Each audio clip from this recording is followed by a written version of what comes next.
It hit the tech standing behind her in the face as she was mid-sentence with her mouth open. 5 minutes of chasing only afforded me a view of the patient's back, short hair, semi-naked, gown flapping.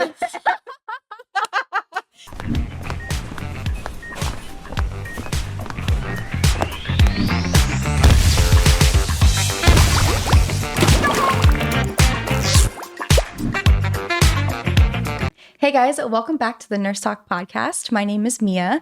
Today I have a special guest, my mom, Michelle. Hi everyone, I'm back. If you haven't seen her past interviews, I'm going to put them up at the top if you'd like to watch them. This is going to be fun. I hope so. So we picked... Batshit crazy stories that happened on your unit. Let's get into it. This person started this thread. That's where we're going to start the discussion. I work in a medical ICU, and I had a patient who came to the ER and was super drunk already. Patient proceeded to sign himself out of the ER, go to a bar nearby the hospital, and get slammed on Four Locos, according to him, and come back to the ER. Patient's alcohol level was over 500. He was admitted to the ICU under my care and went through a rough withdrawal phase for roughly 2 weeks until he started becoming himself again. Oh my God. To the point where he used to ambulate around the unit with me to get sandwiches and coffee, since that's what he craved. Detox unit finally accepted him as a patient, and he was transferred there. And I said my goodbyes to him, and we parted ways. Come to my surprise, patient ended up sneaking 5 bags of hand sanitizer on the detox unit with an alcohol level of 328. Transferred back to the medical ICU, of course, under my care, and was put on 4-point restraints due to his aggressive and violent nature.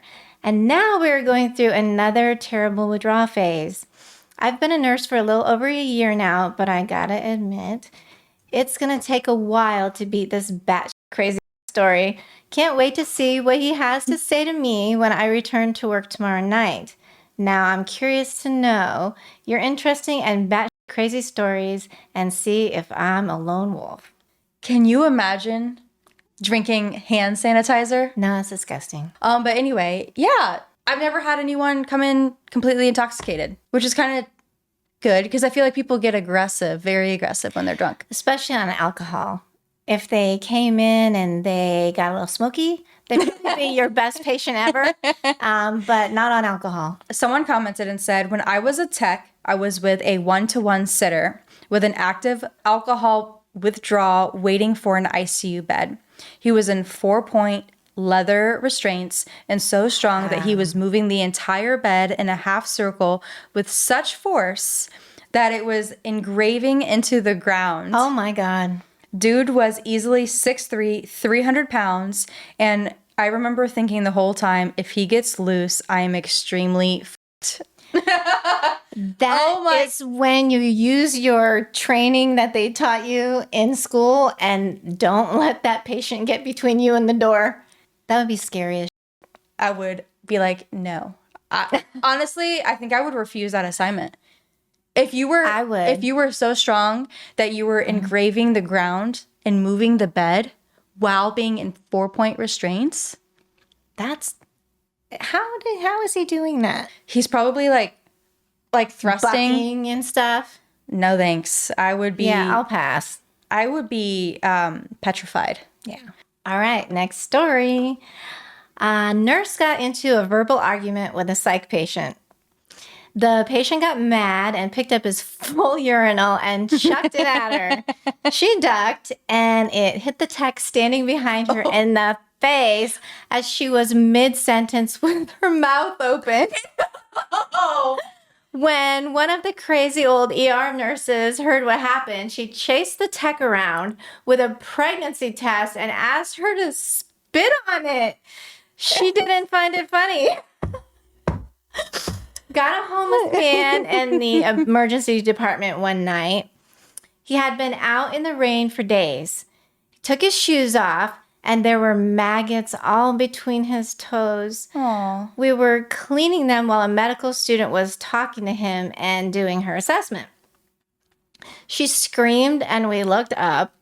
She had lifted his scrotum and found a whole bunch more maggots. We got to clean those as well. Still with Charity. Oh my God. Does she say where she works? Because she's getting it all. No, Probably in the emergency department, right? I don't know. it doesn't say. Okay, go ahead. It's just Charity. Charity, you've been very charitable with your stories. All right. They had a guy who had a psychotic episode come into Trauma Bay one night. She works in the ED. Basically cut his arm off and had rubber banded his testicles.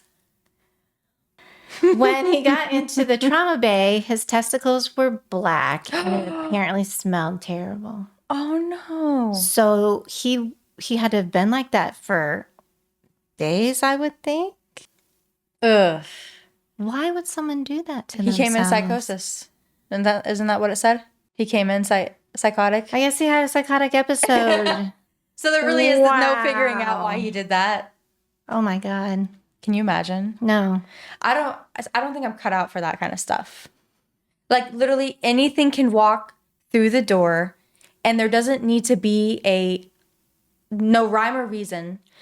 Someone comes in and they have a rubber band around their balls.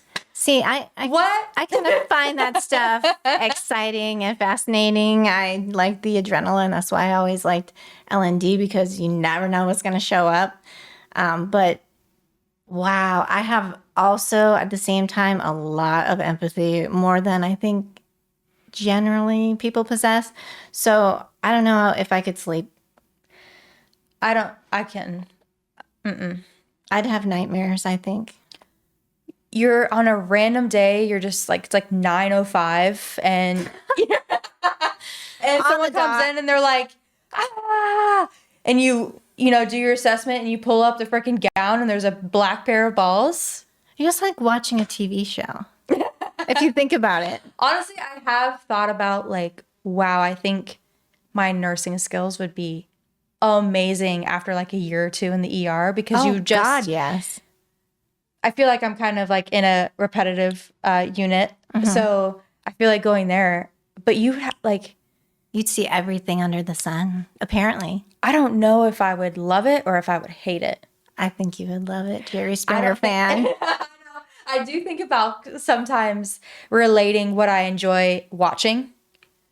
I love like reality TV. People are screaming at each other because I'm not that way. I was going to say, though, but sometimes I think I like those shows so much because I don't really know anybody like that. But there's also peace of mind that it's like, that's on TV.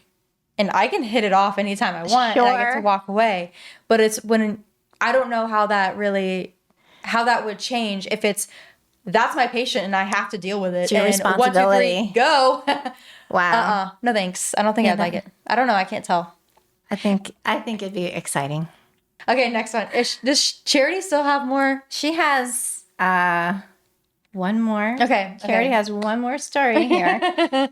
They had a woman that was totally normal, and then all of a sudden, she went batshit crazy.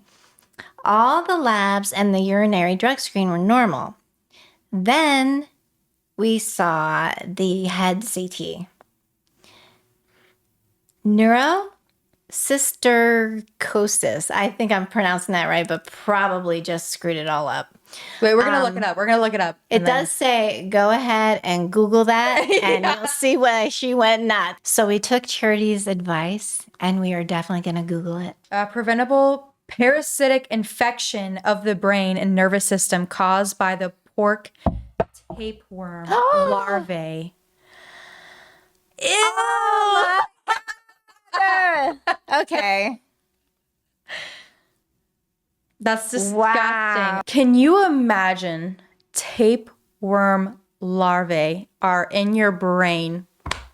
No, I can't think of a better reason to be batshit crazy. I think that I would just be so uncomfortable in my own body. Like, I'm thinking of like just once you know what it is. Of course, something's gonna be off. You have literally larvae in your brain, but like the feeling of knowing that that's what's in your brain. Are you kidding me? I would be crawling in my skin like I imagine that this is the point in which she learned her diagnosis. I don't ever want to eat pork again. Just cook it. We just ate bacon. We totally ate bacon. Oh no! If I start going batshit crazy, you know why? Well, that bacon was thoroughly cooked, though. It was. Was it overly cooked? No, it was perfect. Okay, so we have something from the Wound Whisperer. We had a dude who was an open heart patient, pretty far out from surgery, but still had his chest tubes. He was very frustrated about it since they hurt and made it hard for him to ambulate independently. I can't remember what exactly caused it, but one night he had had enough. Uh-oh. He put on all of his street clothes and walked out of his room. The bed alarm all had us running to him, but as soon as he saw us coming, he ran straight to the fire escape. Oh my God. Ran through the door and jammed down the stairs with the chest tubes trailing behind him. Got about halfway down the stairs, but his reservoir got caught on the corner where the stairs turned. Oh no. We caught up to him at this point, and suddenly he transformed into a horribly weak and in pain victim who couldn't move another step because of his back. Are you kidding me? Me, another nurse, and 2 security had to carry him like a piece of lumber back up the stairs and to his bed because he straightened himself like a board and refused to help to get back up the stairs. I'm not sure how he managed not only to avoid any serious harm, but whichever surgeon did the stitches to his chest tube must have been a sewing genius because they were, for the most part, still in place.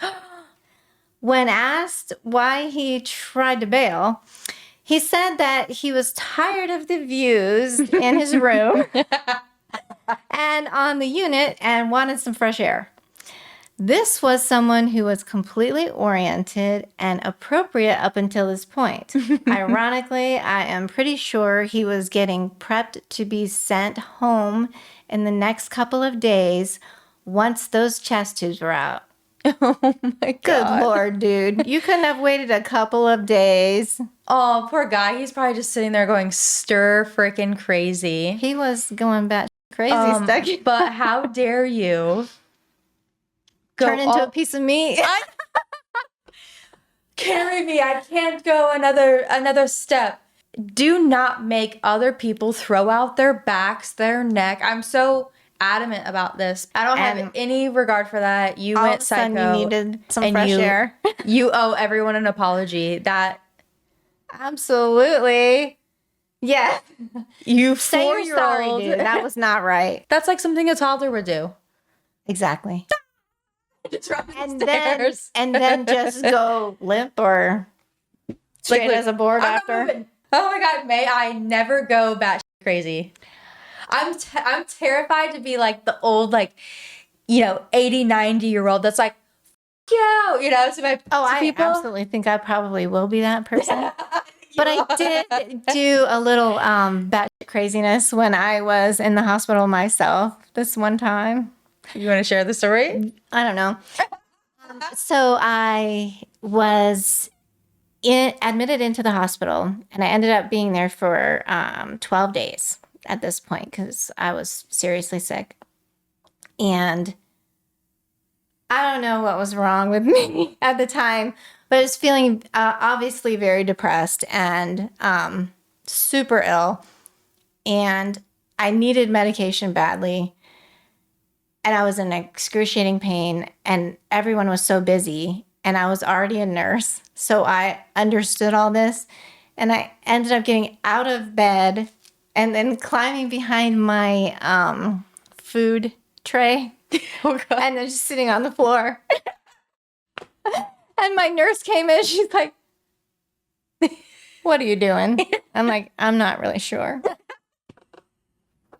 So yeah, I get it. You have your moments. It sounded like you had a little time out. I gave myself a time.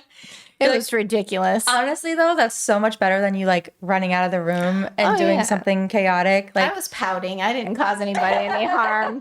I was having a woe is me moment. Oh, well, that's sweet. I mean, I would not be upset by that. I'd be like, "Are you okay?" Oh, she was wonderful. After the first, like, girl, why you on the floor? Are you going psychotic? No. She realized what was happening. She took such good care of me. Oh, I was grateful. I got back in bed. I wasn't an ass. Only for that little moment. I'm gonna just go limp and be like, "I'm not moving. Put me back in bed." Yeah, no, it wasn't like that. Okay, let's do the next one. Okay. My first year as a nurse at a big hospital, med surge floor. Elopement of a patient who came in with altered mental status. Only documented history was having a psychiatric condition, polysubstance use, and homelessness. They had broken out of their soft restraints ×4 and made it to the stairwell onto an empty floor that was being renovated. 5 minutes of chasing only afforded me a view of the patient's back, short hair, semi-naked, gown flapping. This person is like writing it really funny with every move, and they were legit built like a linebacker. I was like, sir. The patient turns around and bellows back in a deep voice, "I ain't no sir. I'm a man, goddammit." That's hysterical. I'm a ma'am. That is so funny. The person... I want this person to write a book, and I want to read the whole thing. That is so funny. That was very funny. That was well written. It's like a moment out of White Chicks or something. So this story occurs in a small hospital in Arizona. It was a hospital made up of basically 2 long hallways on the ground floor. There were entrances and exits at each end of the hallway, as well as connections to the other units. It was common practice to have the doors be unlocked because patients would go out and smoke. This was in the mid-2000s when that was more common.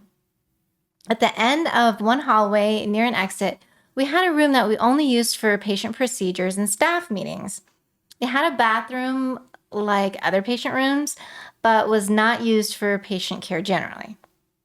Anyway, there was a guy that had been walking around in the hospital, kind of disheveled and shabby, but everyone assumed it was a family member of another patient in the hospital.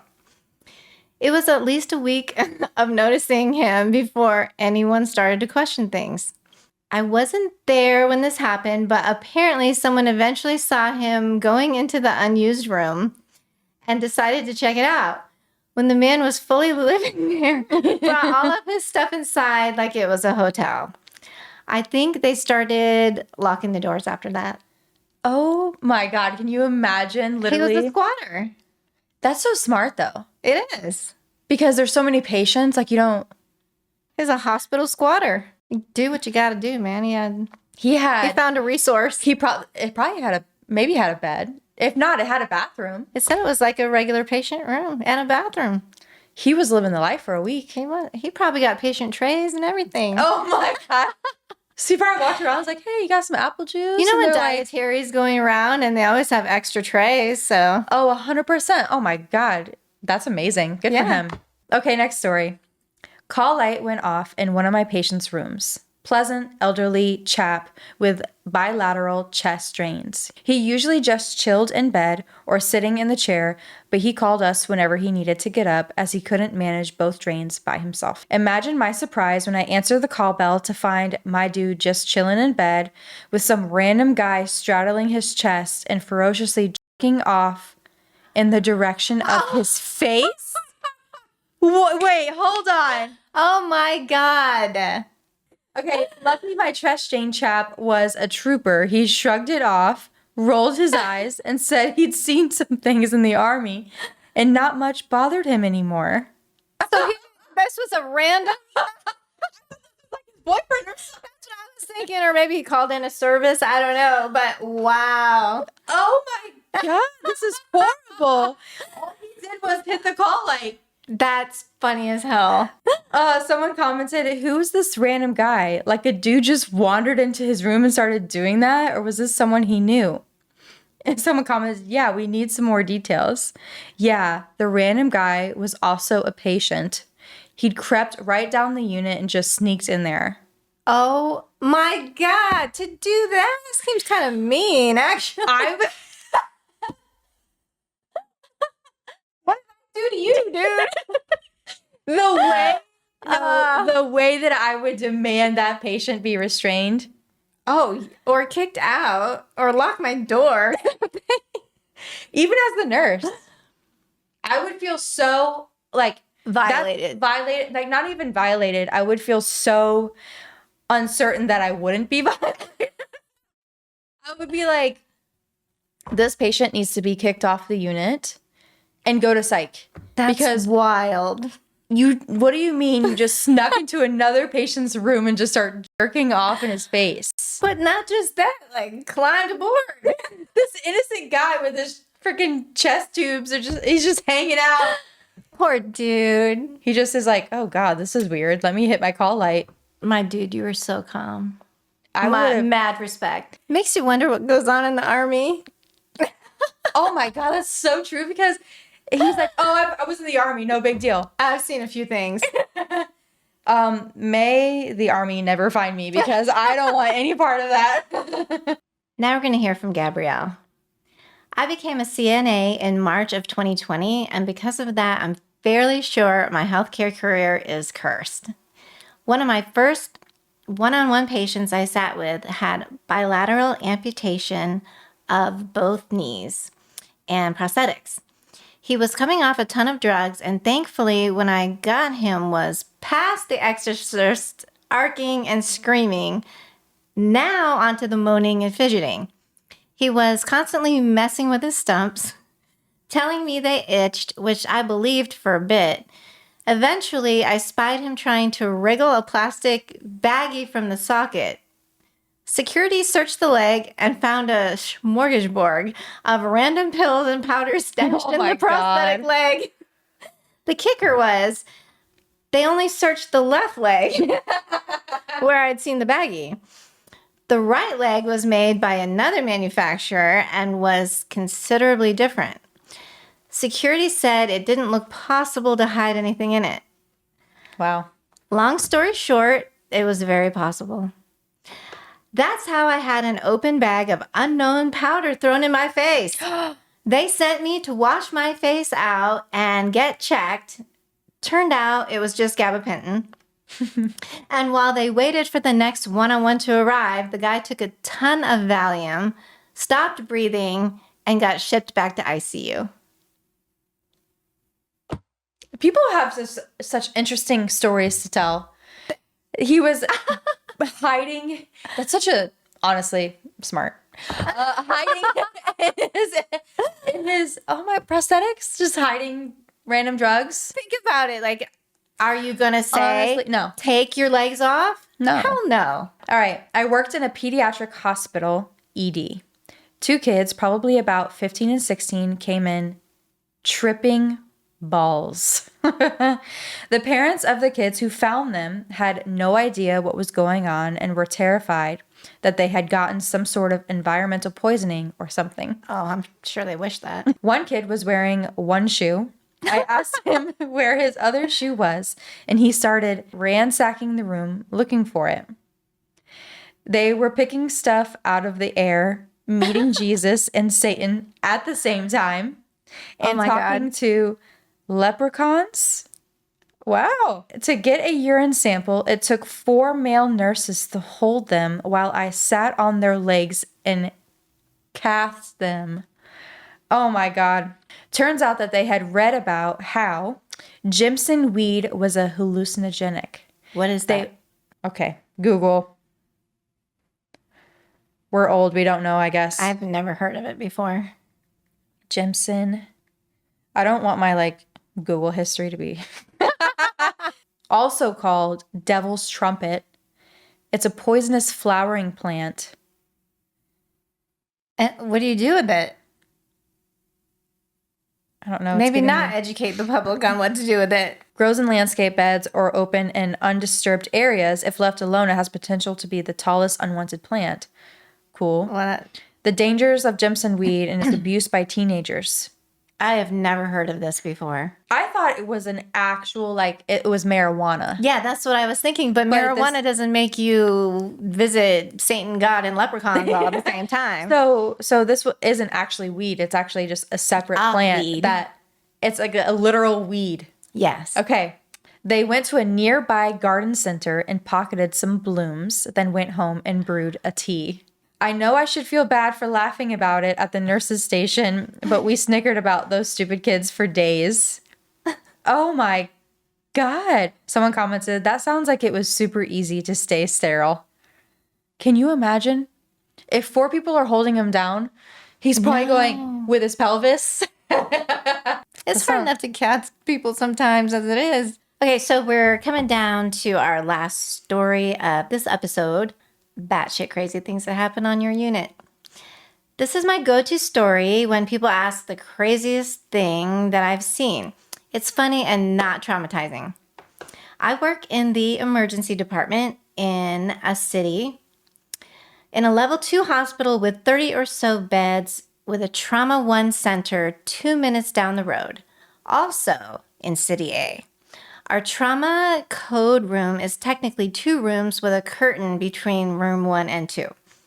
There's also 3 other level 2 hospitals within a 20-minute drive. So one night around 3 a.m., a guy comes in saying he was jumped in City B and now has a 6-inch deep laceration on his left thigh. Gonna need significant closure.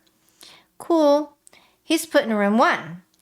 Given bed availability and possible need for intensive interventions. Close him up, let him sleep off the meds. Half an hour later, another dude, shoulder dude, comes in and says his shoulder was busted in a fight, clearly dislocated. Put in room 2 for moderate sedation for reduction. The shoulder was reduced, and he's sleeping off his meds. All hell breaks loose. Shoulder dude is on the phone boasting to someone how he jumped a rival gang member in City B and really f***ed him up. The other dude jumps out of his stretcher, rips open the curtain, separating them, and starts beating on shoulder dude. They're chasing each other around the trauma room and end up in the hallway fistfighting. Of course, no security that night. Oh my God. So it takes multiple techs and the cop detail to pull them apart before security gets there. Why they both left City B and bypassed 2 hospitals to come to me is beyond me. What are the odds that you have like 3 hospitals in the area? You get into a literal fight where there is stabbing and a shoulder that's dislocated.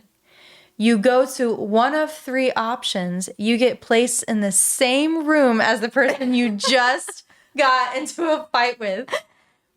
And then they're within hearing distance and you get on your phone. Just beat his butt, blah, blah, blah, blah. And you hear him and you're like, pull the curtain. You're like, actually, mother. They should have sedated them both a little bit more. You should have maybe put 2 and 2 together. Like, well, how would you though? Because they're not from the same city, even.